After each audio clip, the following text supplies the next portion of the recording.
Hi there, you're tuning into Culture Mosaic. This week we have lots of exciting cultural news to update you on.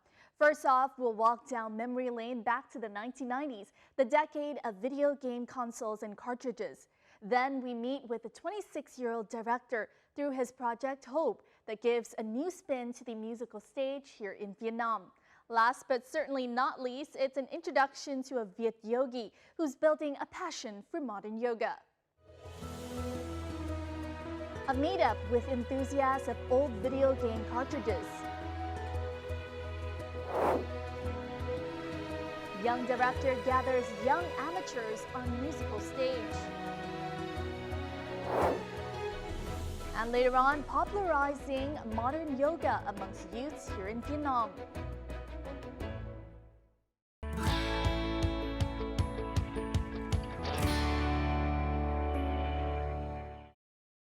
In the past week, Kong Skull Island was officially screened here in Vietnam. The Hollywood blockbuster Kong Skull Island set a new record in box office revenues in Vietnam after snagging nearly $800,000 on opening day on March 10th and early screenings on March 9th.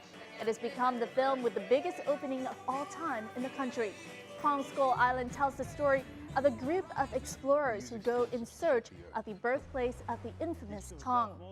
The film was shot at multiple locations throughout Vietnam, such as Hạ Long Bay in Quảng Ninh, Văn Long Natural Reserve, and Tràng An Complex in Ninh Bình, as well as the Phong Nha Kẻ Bàng National Park in Quảng Bình Province.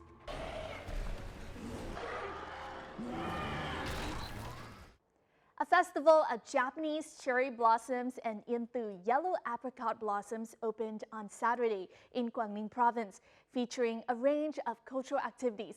The fifth festival of its kind, organized by Quảng Ninh Province and the Japan International Culture Association, Wanokai, intends to promote culture, trade, and tourism cooperation between Vietnam and Japan. 50 cherry trees and 5,000 cherry blossoms from Japan, as well as 60 Yên Tử yellow apricot trees are currently on display. The festival also includes art performances that promote the beautiful scenery, traditions, and development of both countries. An arts exhibition featuring the works of 54 Thai and 12 Vietnamese artists opened on Wednesday. The Thai artists come from art schools under the Bundit Patana Silapa Academy in Thailand. Most of the works from the Thai artists show respect for the late king of Thailand, Bhumibol Adulyadej. The event gave exhibition goers in Hanoi the opportunity to be immersed in both cultures of Thailand and Vietnam. The exhibition is part of ongoing arts exchange programs between the two countries. The recent Vietnam-Korea culture exchange in Hoi An was a chance for both sides' localities to showcase their unique cultures. For Hoi An's ancient quarter, the colorful and glistening lanterns along its streets are an indispensable specialty. They're a part of Hoi An's heart and soul. But have you ever wondered how they are made? We visit some of the lantern-making enterprises in Hoi An, such as the workshop of artisan Huỳnh Văn Ba, for the answer. More than 80 years old already, Huỳnh Văn Ba is still passionate about making lanterns. He is well known for his skillful hands that have created many unique designs. Going through the hardships of working for brand names of Hoi An's lanterns, Ba and other senior craftsmen still cherish the tradition of preserving old-style lanterns. Tuổi đã cao rồi, nhưng mà tôi cũng rất là mong muốn là vì hiện nay tôi truyền lại hết cho con rồi, để cho con nó nối nghiệp, thì vợ chồng nó lo nó làm ăn, rất ổn định. Thì cái đầu ra của tôi thì nó cũng khỏi lo, là vì đàn thì cũng không có bỏ cho bọn họ thì. Having started with the classic fixed frame lanterns, the artisans have now managed to produce neatly folded models that can be shipped or carried far away. The improved designs are more durable, beautiful, and affordable. gìn giữ được cái nghề truyền thống này thì cũng đòi hỏi có người thợ hay là những cái người làm cũng phải có cái nghề mà nói chung là vững vàng để mình cho ra những sản phẩm mà tốt nhất để cung cấp cho khách hàng. Lanterns, a local feature of the ancient town, appear everywhere in Hội An and create a blaze of colors throughout the city. The artisans are always hard at work with their endless passion to create such beautiful and brilliant lanterns. The Central Highlands province of Đắk Lắk held its traditional elephant and boat race in Lắk district on March 12 as part of the ongoing 6th Buôn Ma Thuột Coffee Festival. 13 elephants demonstrated their skills by running and swimming. The elephants aim to raise public awareness of cultural conservation and promotion of ethnic groups in the Central Highlands, thus boosting tourism in the locality. Meanwhile, a boat race drew nearly 100 participants in 2, 4, and 5 crew members competitions. Thousands of years ago, the Central Highlands people knew how to use wood boats in order to conquer the lakes. Today, wood boat canals are still the main means of transportation here. The boat race on Lắk Lake is a race between the mighty Minnow men. It is these images that have attracted many visitors.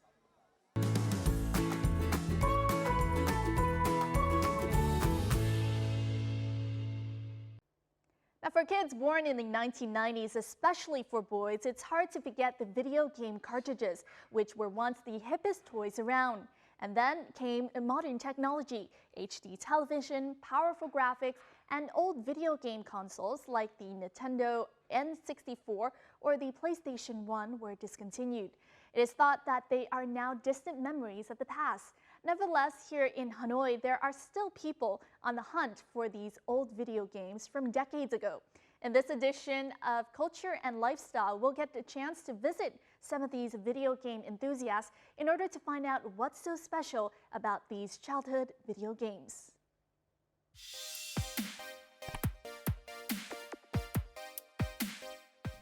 Super Mario, Contra, Donkey Kong, Legend of Cage.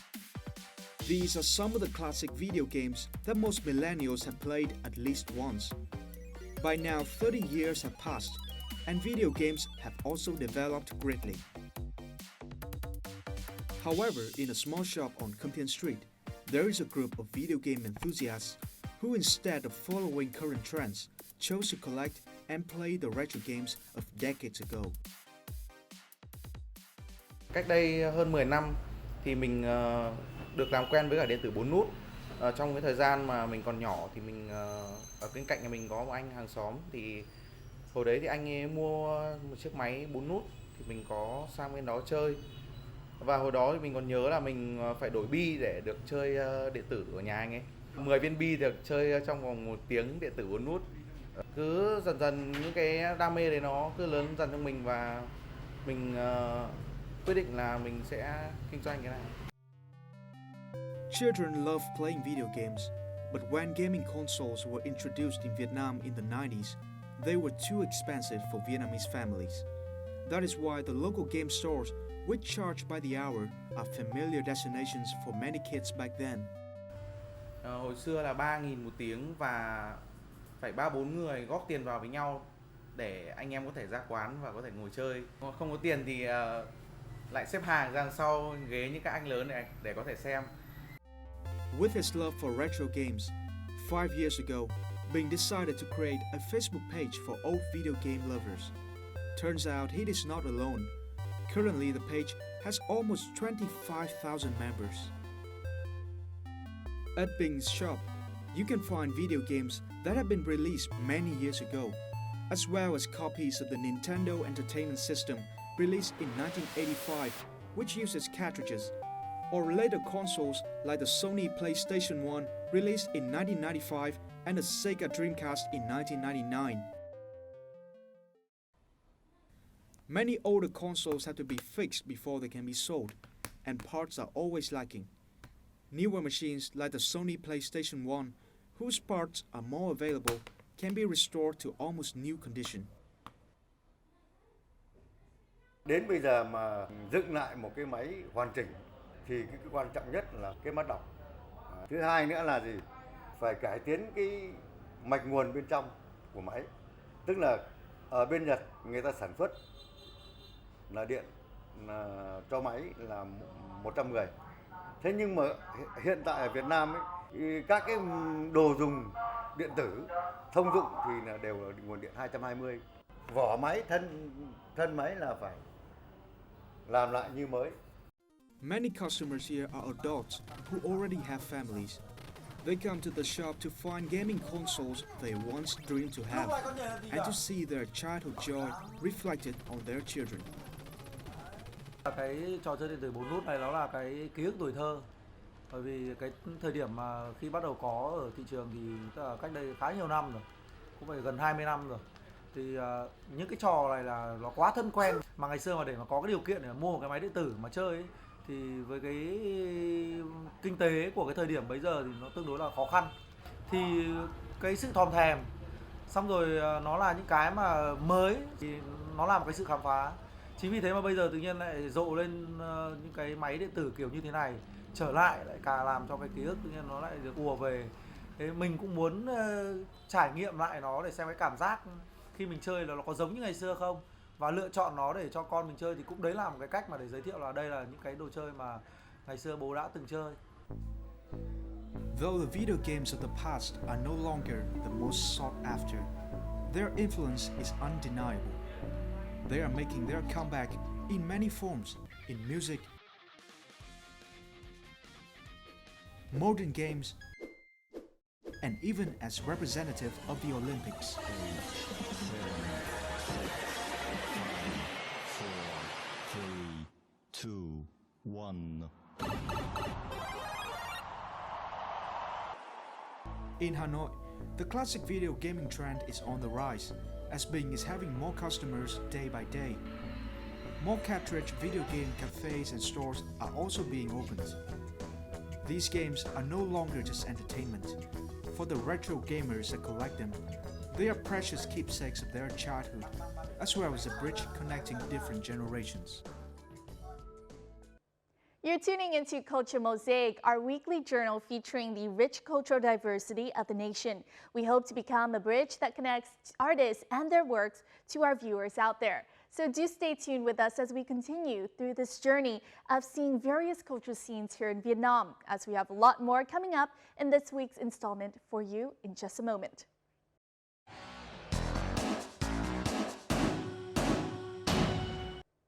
Now, in the next part of Culture Mosaic, we'll meet a group of young amateurs who perform musicals on a professional stage. Nguyễn Phi Anh, a 26-year-old director through his Project Hope, has gathered over 50 musicians and performers in order to bring the art form closer to the general public. So what has inspired him?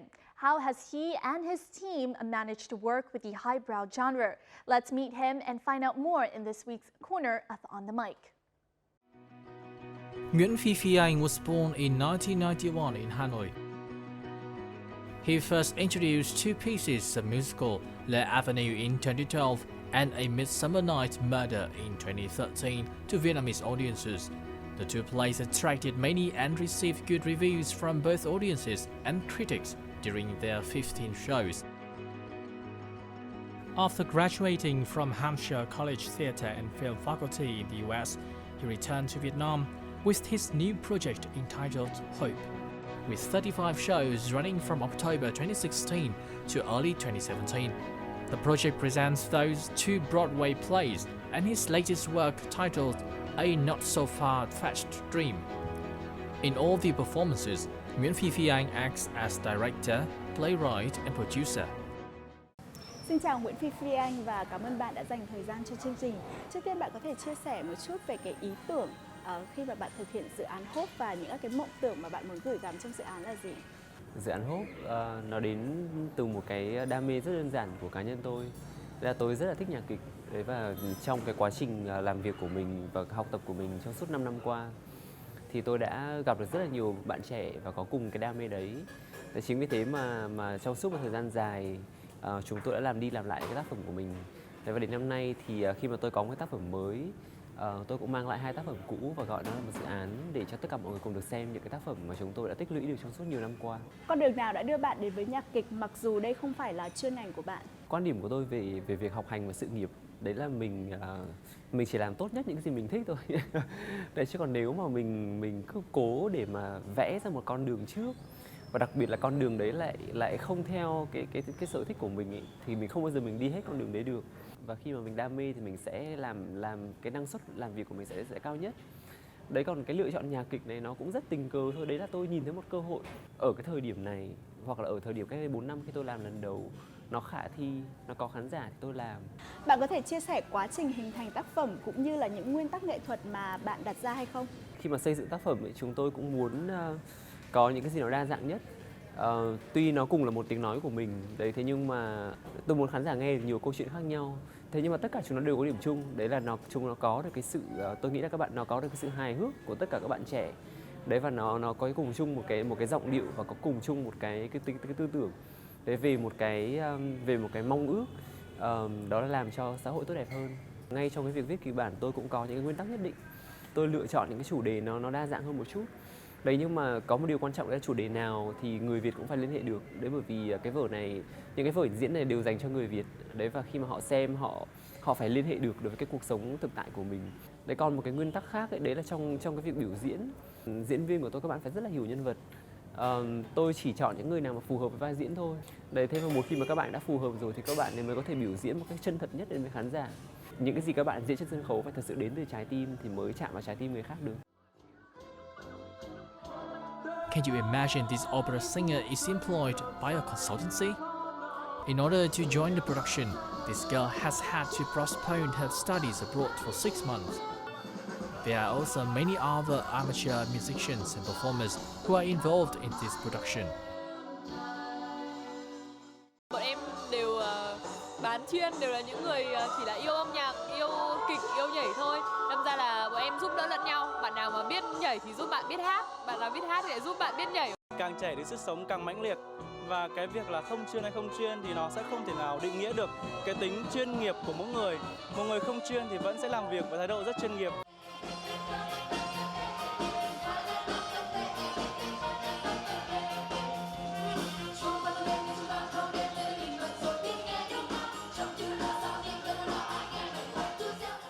Các diễn viên đều là những người rất trẻ và không chuyên về nhạc kịch. Có người thì chỉ chuyên về nhảy, có người thì chỉ chuyên về hát. Vậy thì làm thế nào để bạn có thể kết hợp được những diễn viên này với nhau? Thứ nhất là phải đồng cảm với nhau. Các bạn đều rất là thích tác phẩm. Còn cái điều thứ hai ấy, đấy là thật ra là tôi nghĩ cái tính tập thể nó đến từ cái niềm hăng say lao động. Đấy, khi mà mình cùng chăm chỉ và mình cùng say mê làm cùng một việc ấy, thì sẽ không ai muốn cái việc đấy nó hỏng cả. Cho nên là ai cũng muốn là cái công việc mình làm tốt. Bạn có hài lòng với sự kết hợp của những diễn viên này hay không? Mọi người nghĩ rằng lên sân khấu thì phải diễn, thế nhưng mà tôi nghĩ là lên sân khấu thì phải là chính mình. Thế cho nên là các bạn ấy chẳng qua các bạn ấy tìm ra được một cái góc nào đấy trong mình mà nó giống với nhân vật, thế và các bạn ấy lôi ra để sử dụng thôi. Thế cho nên khi lên sân khấu thì các bạn ấy chỉ cần là chính mình thôi. Diễn hay hay không hay thì tôi cũng luôn trân trọng một điều là các bạn đã đến và đã cùng tôi làm nên cái dự án này. Đấy, và các bạn ấy đã hy sinh rất là nhiều để có được những cái giờ diễn như thế. Nhạc kịch là một thể loại khá mới mẻ tại Việt Nam, cho nên là chắc hẳn bạn đã gặp rất nhiều khó khăn khi thực hiện những dự án này. Có những cái quá trình đương nhiên là ở đây nó khó rất là nhiều. Cái hệ thống của cả một cái ngành này nó chưa cho phép mình làm được những cái điều tốt nhất mình có thể. Cho nên đương nhiên là tôi gặp cũng tương đối là nhiều khó khăn trong tất cả các khâu, gần như là tất cả các khâu. Đấy, thế nhưng mà làm việc ở Việt Nam thì nó lại được một cái đấy là các bạn trẻ rất là nhiệt tình, hào hứng hơn với những cái hoạt động này. Đấy, và cái nguồn năng lượng ẩn sâu trong các bạn ấy thì rất là nhiều. Đấy, và tự dưng là cái dự án của mình nó là một cái công tắc để bật lên những cái nguồn năng lượng đấy. Tickets for all the nights have sold out. Audiences of many ages excitedly line up for each and every show. Meanwhile, performers put the last touches to their faces before going on stage. Humorous scripts,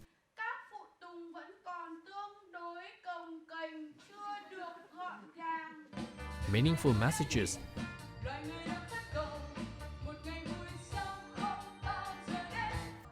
singing and dancing with music. This has attracted but also touched the hearts of both audiences and critics.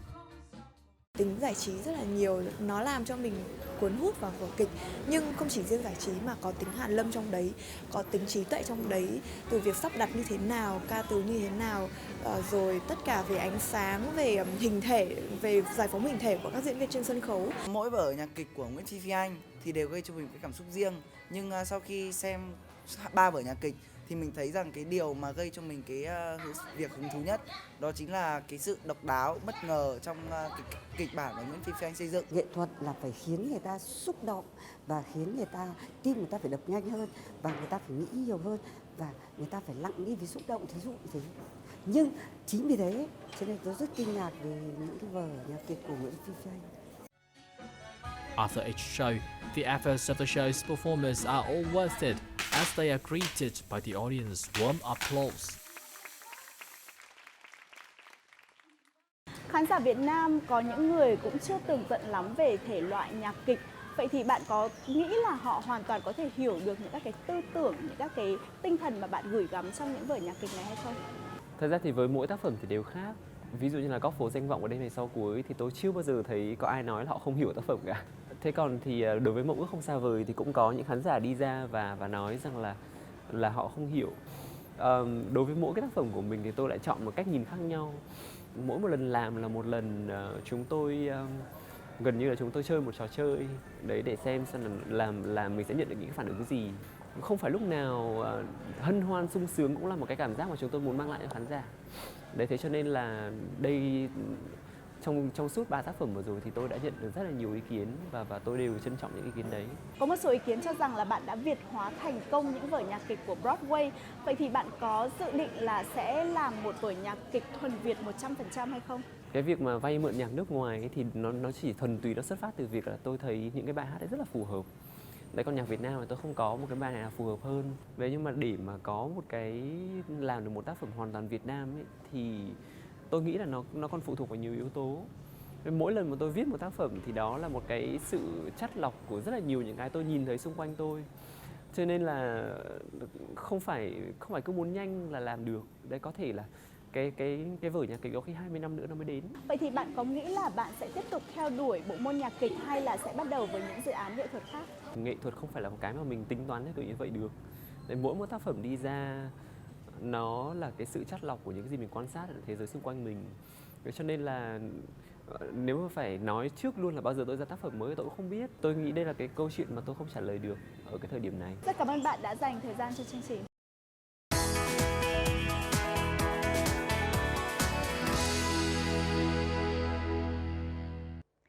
Yoga practice to the sounds of nature is a typical perception when thinking about the exercise routine. What do you think then about practicing yoga with pop, hip hop, or even R&B music?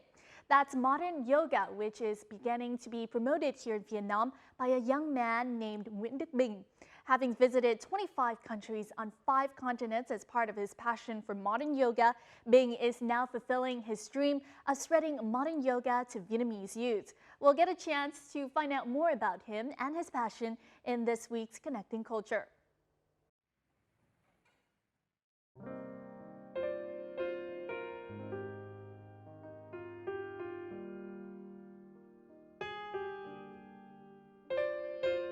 Let's not play. You tell me to go and then you put your hands on me, hands on me. Let's not play. A contemporary dance performance? Circus movements? Flexible movements cooperating with the gentle melody of a pop song. That's Viet Yogi Flow, a freestyle modern yoga flow by Nguyễn Đức Bình. My name is Bin and I'm almost 25. I actually started my yoga journey the summer of 2015 when I was in America. So now it's almost 2 years. 3 months of self-practice at home, and then I moved to New York City for my full-time job in finance and accounting. Somehow I didn't really like it, so that's why I just decided to take the big leap and left the corporate world just to really focus on yoga. And that's how the Viet Yogi Project, a project on modern yoga, was born. I've been teaching yoga in Hanoi now for almost half a year, I'd say, 6 months. I don't identify myself as a yoga teacher. I'm a practitioner and student for life, but I love just promoting yoga and modern yoga and a healthy way of living to the young community here in Hanoi, and I believe that is what is needed, especially since I speak Vietnamese and I'm born and raised in Hanoi. So. Bing first knew about modern yoga in New York City. Bing immediately loved its movement and thought about spreading his passion to people in Vietnam. Things that make modern yoga lessons different from traditional yoga classes are music and the freestyle movements, which enhance people's creativity. That's a totally new and energetic and not less flexible yoga. The yoga community in New York City is unlike anywhere I've ever seen. It still has a huge place in my heart right now. So traditional yoga, mostly you don't play music. Most of the music was just very natural sound, like the birds or the waves of the ocean. So it's a very natural sound. And to bring it back into the city, you don't really get like nice sounds. So it's nice to just blend it with modern songs that people can listen to, where everyone can get competitive, but competitive within their own selves. Surprisingly, in just 6 months, Bing has attracted hundreds of people at all ages in Hanoi to practice yoga with him.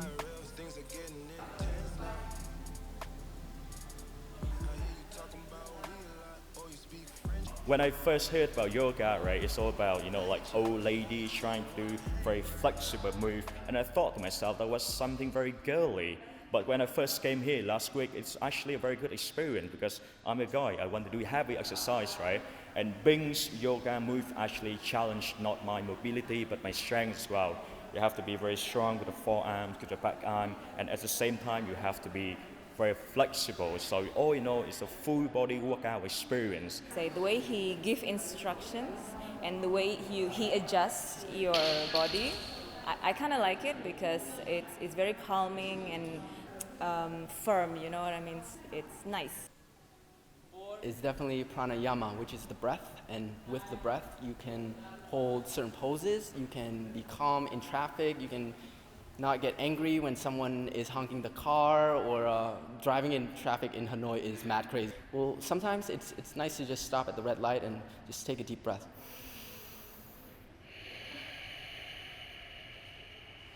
And then when you can hear your ujjayi breath, sometimes you feel you're so in the moment right now. Yoga classes seems to be not enough to express Bing's passion with yoga. Bing even worked on a unique travel schedule around the world with yoga. He's so far reached over 25 countries and 5 continents and took various photos in yoga postures. I've actually done yoga in a lot of places. So Medellin was the first place, and then Colombia, San Francisco. I've done yoga even in Israel, in Tel Aviv, right near the ocean, and that was just an amazing experience. I've done yoga in the parks in Poland, in Hungary when I was teaching there English as well. And I've done yoga in Myanmar, just visiting local studios. Traveling around the world of yoga is actually with every breath, with every posture, with every sequence that you do at the present moment, you not only get the beautiful landscape, but you actually get to take in that beauty at that moment, and you know that you were living there in that specific moment whenever you rewatch the video that you maybe recorded, because it's just cool. At the age of 25, the journey with Bing's modern yoga has just started. He even intends to open free yoga community classes for unfortunate kids all over the world, especially in Africa. With Bing, yoga is more than just a passion. It's all about sharing. I plan to go to hopefully back to Middle East and to Europe and maybe to Pacific Islands, and probably soon I'm going to Da Nang to do like a fly cam drone yoga video just to promote Vietnam, tourism, lots of beautiful places.